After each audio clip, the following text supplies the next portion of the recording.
is Ashana from the Falzer Club podcast, a microdose of music and purpose for the Falzer Club. The Falzer Club is a music venue in the East Falls section of Philly that combines music and activism to foster community with the mission to make the world a better place for everyone. Today I am with Jill Sobule, who will be performing at the Falzer Club Friday, June 7th at 8 p.m. with Sierra Grace. Jill is a Denver-born songwriter, guitarist, singer who writes deeply personal and socially conscious songs that can take one on an emotional roller coaster of memories and feelings, with songs that never shy away from all the emotions that make us human. She has tackled such topics as death penalty, anorexia, shoplifting, reproduction, depression, LGBTQ issues. She's been on the TED stage. Her songs have been featured in movies, The Simpsons. She has multiple theater credits, including her latest musical work, Fuck Seventh Grade. I could go on and on. Jill, I am so grateful to have you with me today. Thank you. I'm happy to talk to you. Well, this is a little dream, and I will tell you that there's many musical influences that you've had on me. Really happy to get together and have a little chance to chat. So one of the things, you have a little patch on your website that says, music is my only friend. How did you get started with music? Was there a search for connection? Jeepers, let me think. Well, I have an older brother, 6 years older than me, and he had the kind of local band in town in junior high and high school, and I wanted to be like my brother, and so my first instrument was drums. Somehow my parents convinced me that guitar was a much nicer instrument. I'm sure it was horrible to be around. But so, and I was unaware at the time. I picked up guitar and I wanted to be like Jimi Hendrix. I wanted to be a rocker, and unaware at the time I didn't think about it, that at that time there were really no women role models. So I just,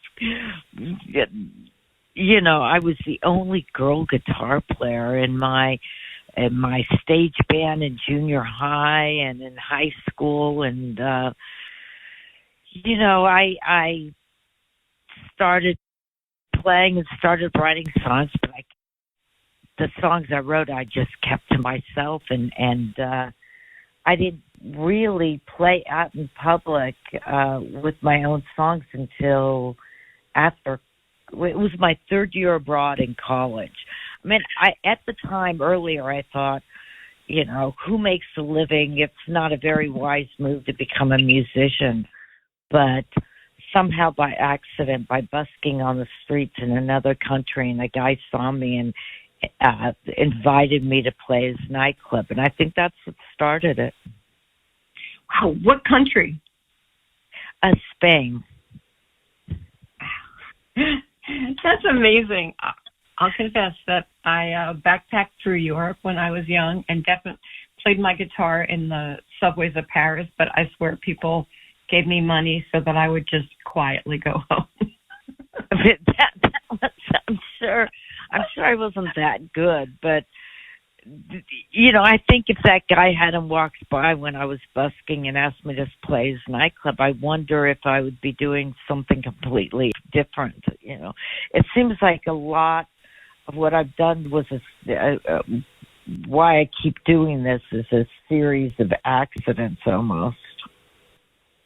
I would say I think that's how most of our lives unfold. I don't know that many people who have such specific plans, and I think if you do, I probably don't connect very well with them. I had no idea what the heck I was going to do with my life, and so I started going to open mic nights and then getting my own night and then doing this and then dropping out of school. And when I was in Denver at one show, some guy from a label happened to be in Denver. I think he was on a ski trip, and he signed me. And that's when I did my first record. So again, if that guy hadn't come into the joint, I might have done something completely different. That's amazing. Right? We never know where we're going to end up. What other career do you think you would have had? Well, when I was a kid, I wanted to be an international spy. I wasn't sure how that, or detective. I wanted to be a detective. But actually, I went to school for international relations or international affairs. That was the title. And I did have international affairs when I was in Spain, but I didn't.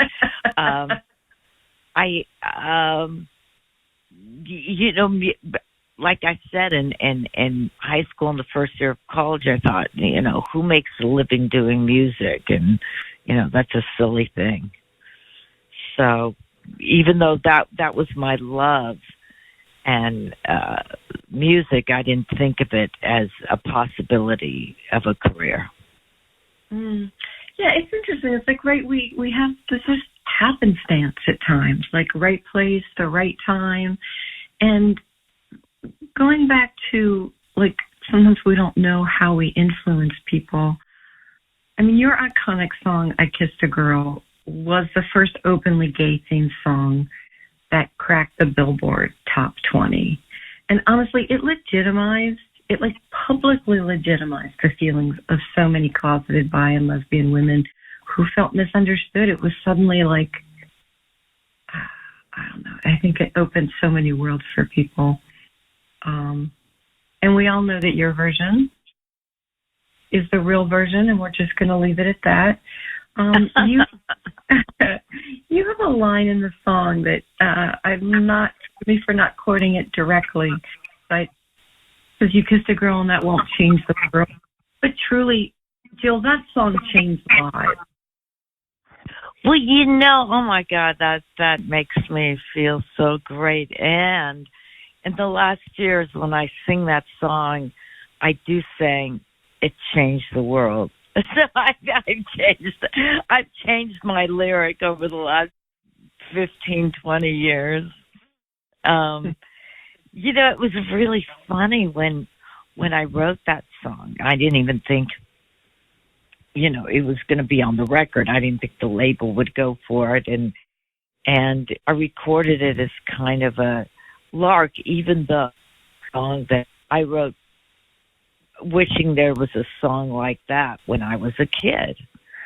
And, I realized how the label allowed it to get in, and how I wrote it was that I knew that on the surface it had to be kind of light and funny, so I could get away with the insidious gay agenda, which, I was hoping to do.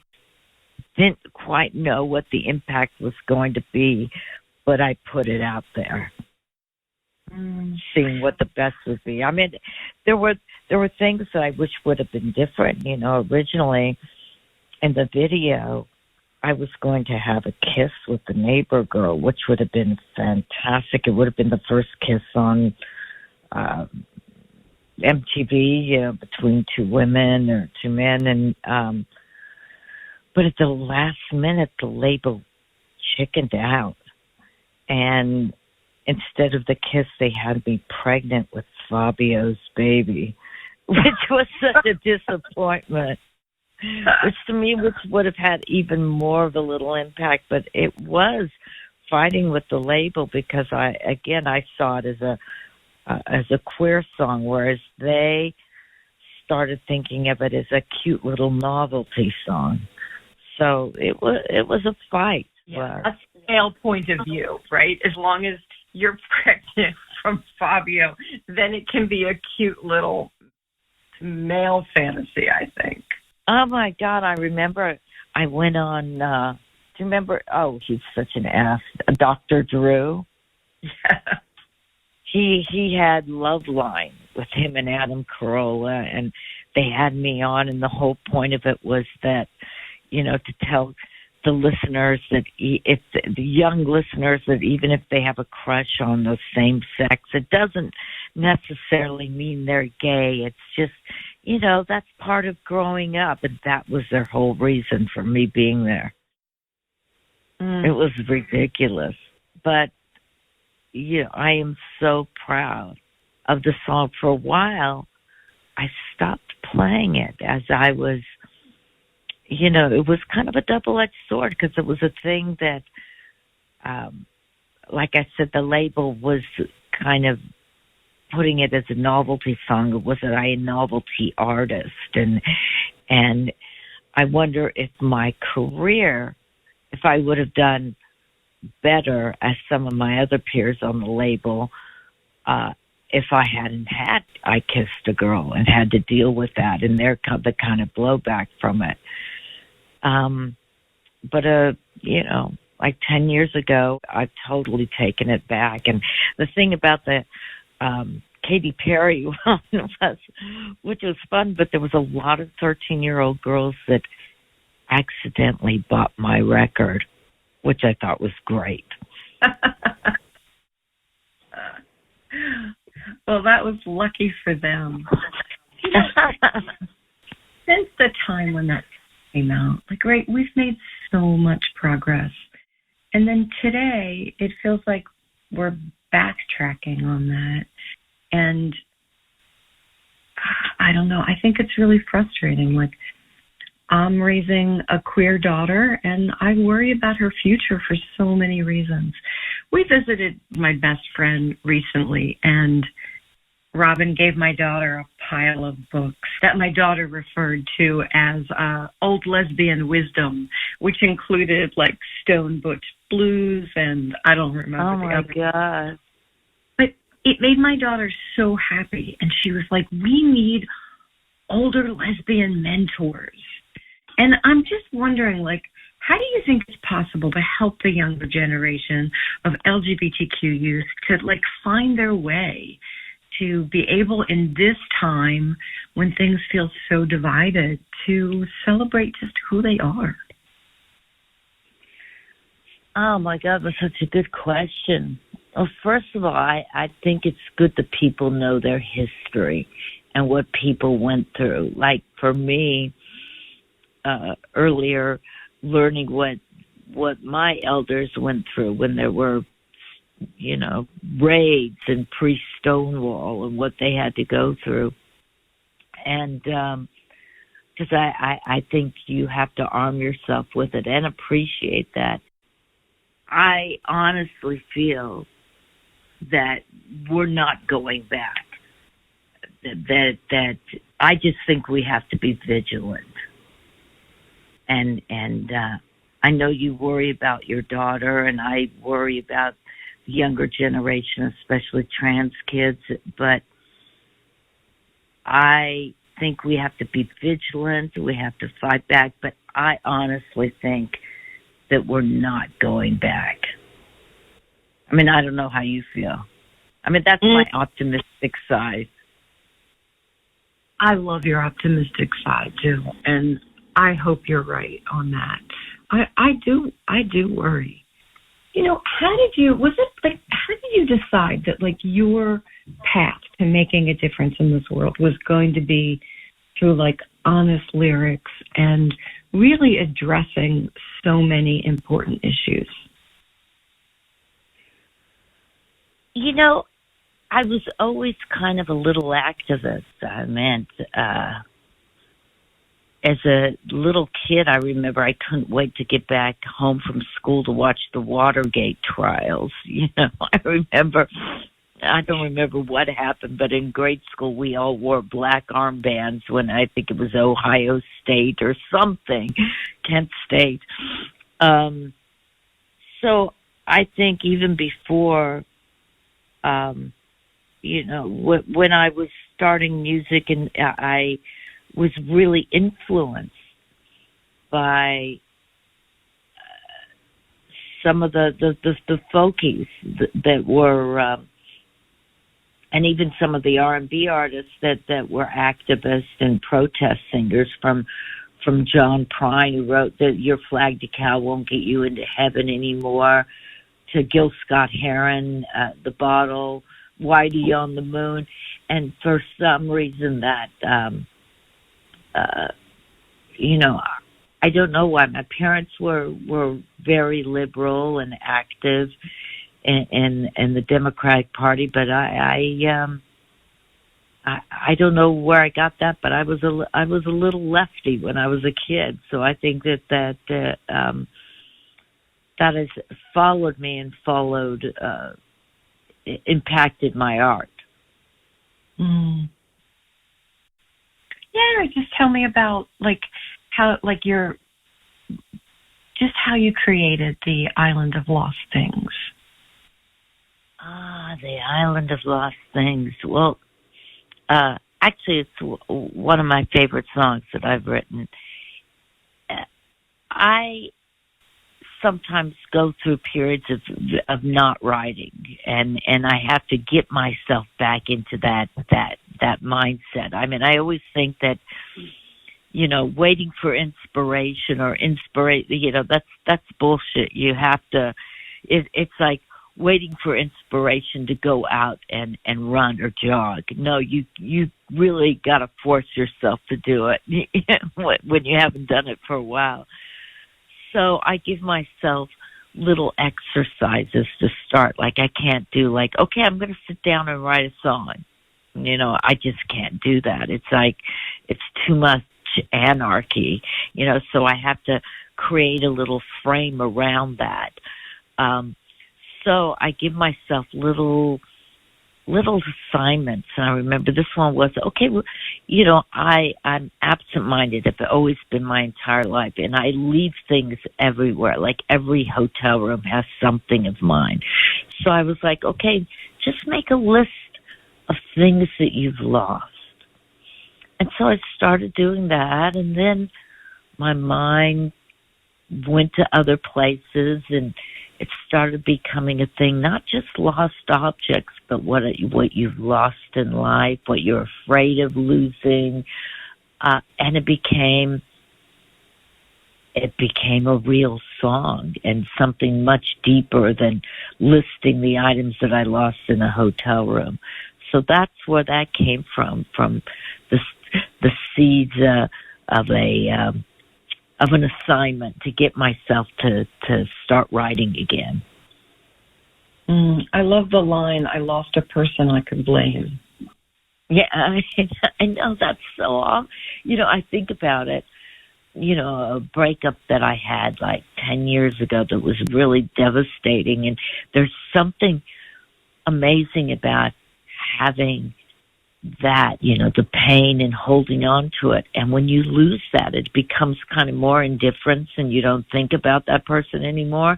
In a certain way, that's a loss, because you've lost the kind of purpose. You've lost something to hold on to. You know? So that's kind of where that line was, in a way. You know, when you want to relax, what music do you listen to? Interesting. It's so changed, because sometimes if I listen to more contemporary with lyrics, I sometimes don't relax, because I'm analyzing and I'm listening to it. And so lately I've been listening to I've been listening to a lot of modern classical and jazz from the 30s and 40s, and more kind of avant-garde and things without lyrics, actually. So I don't stop. I can be in more of a blissful state, and I don't have to stop and analyze. Does that make sense? It does make sense. Yeah. Because it gives you a little more space for your mind to imagine where it wants to go. Yeah. But then I love when I'm on trips with friends. I'm the DJ. So, and I make a mix of new songs and old songs, and so that's when I do a lot of my listening. You're making me wish to go on a road trip with you. I know, it's a good time.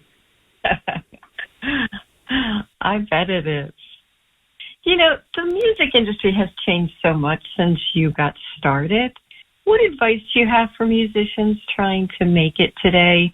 I know in our venue, we have some musicians that come in, and we're a young venue. We're babies. We're just getting started. We'll have great musicians that come in, and sometimes we have a big crowd, sometimes we have a tiny crowd, and sometimes that doesn't make sense. What advice do you have for the musicians that are trying to just get started and trust themselves? I think that there's so many challenges today. I mean, really, when I started, there were so many venues that you could play. You could go to open mic nights. There was something going on, and this was in Denver every night. And so you would try out songs. I think there's no substitute for playing out a lot and trying out things. And I don't know if there's that, it seems more geared towards social media and alone in a room doing something on TikTok. But I don't think there's a substitute too for and trying out songs. And maybe this is just being a performer, being out there a lot. And whether that's busking on the streets through Europe or doing an open mic night or getting any kind of gig, great or shitty you can, is being out there and comfortable. I think that's a good thing. And also, I think, that there's such crap out now, but there's also such great stuff out now. And the thing that I always say to people is figure out what makes you who you are and what makes you different rather than trying to emulate an artist or what you think is going to be popular or your favorite artist, even though you can't help but do that, but your own take on it at least. So I think it's two things is being able to perform, whether that's in front of your friends or at a gig, and try out your songs and feel comfortable. And the other thing is to highlight or figure out what makes you different. Great advice. Yeah.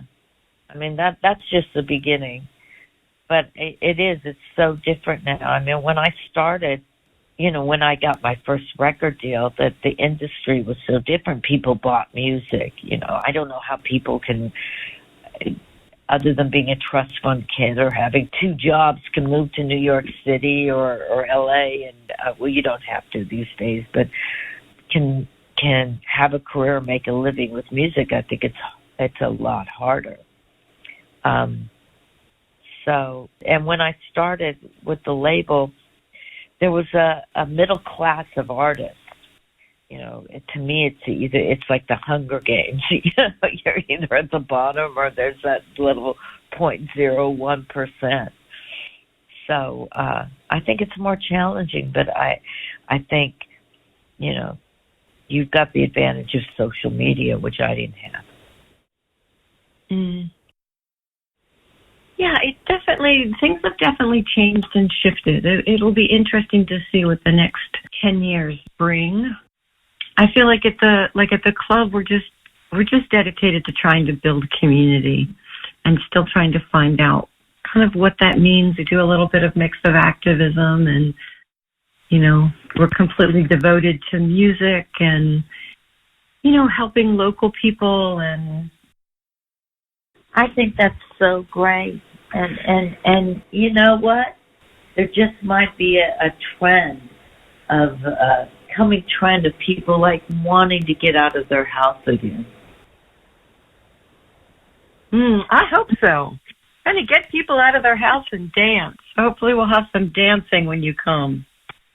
Yeah, that's what I know. So what's next for you? What's still on your bucket list? You've done so many things, and I know you're doing some house concerts. I saw some house concerts with chickens. That make me laugh.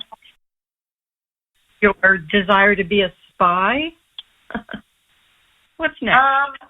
I think while I'm working on a book, I really love working on theater. And I think that's it. And also, I just want to go out and have life experiences. I just want to travel. There's a part of me, it's the first time in my life, I think that I'm like, oh, maybe I just want to go for a month and not do any music, but just explore, and that's the kind of thing that then you can write about. I think I'm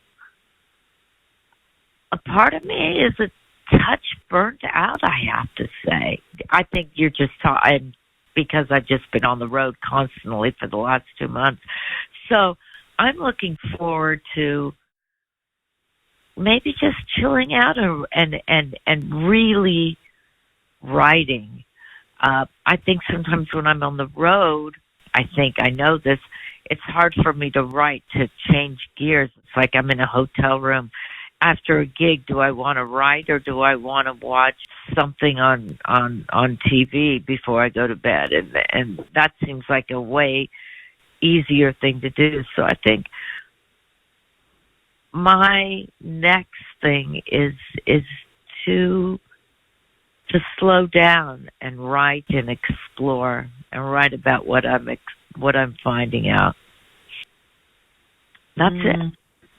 Yeah, I think we all forget about the self-care and that need to slow down because, right, we have such a consumer energy, whether it's, I don't know, there's a million, social media, and there's just constant input and multitasking. And I think most people I know are burnout.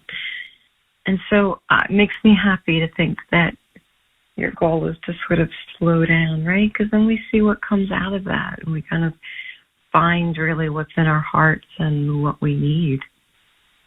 Yeah, I think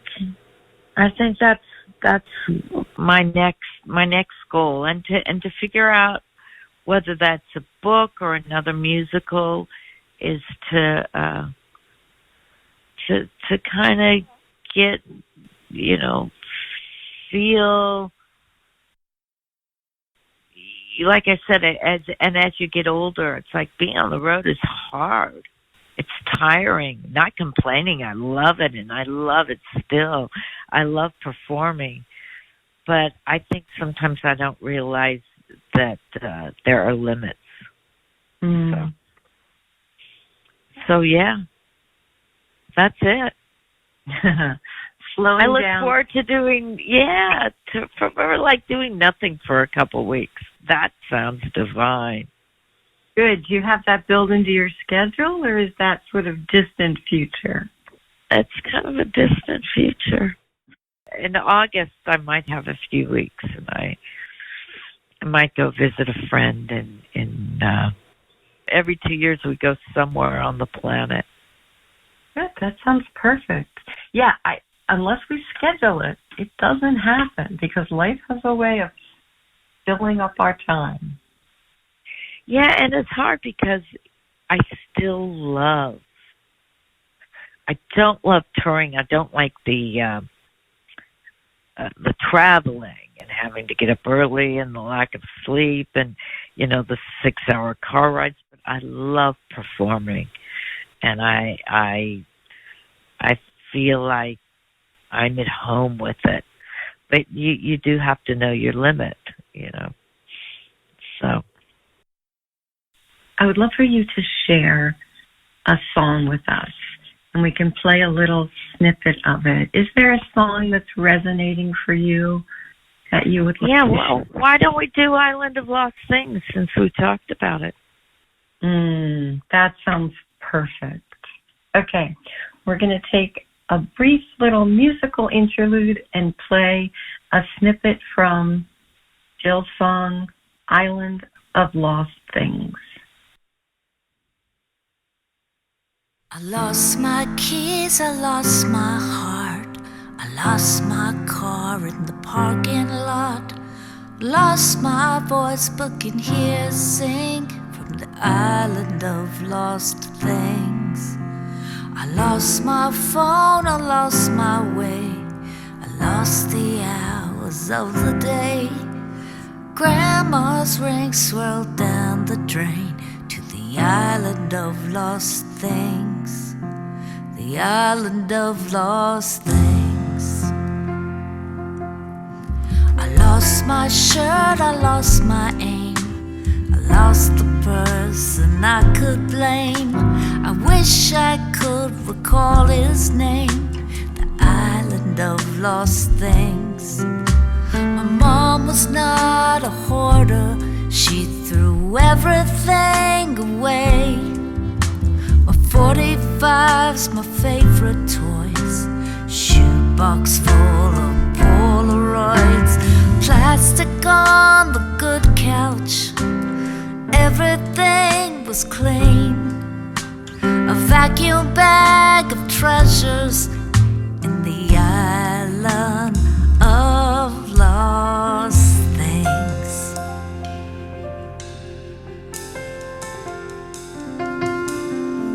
I lost my wallet, my ID. Is someone else becoming me? My girlfriend somewhere on the seas, to the island of lost things. I'd like to book a trip there, and maybe I could find, traipsing through the ruins, the dream I left behind. I'd put it in my pocket, and I'd clip its wings, so we could never fly again to the island of lost things.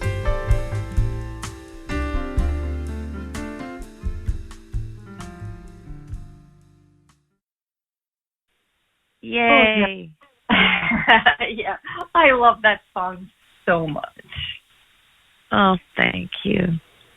Thank you for sharing that with us. Thank you for all of the beautiful music and honesty that you have brought into our world and shared with us.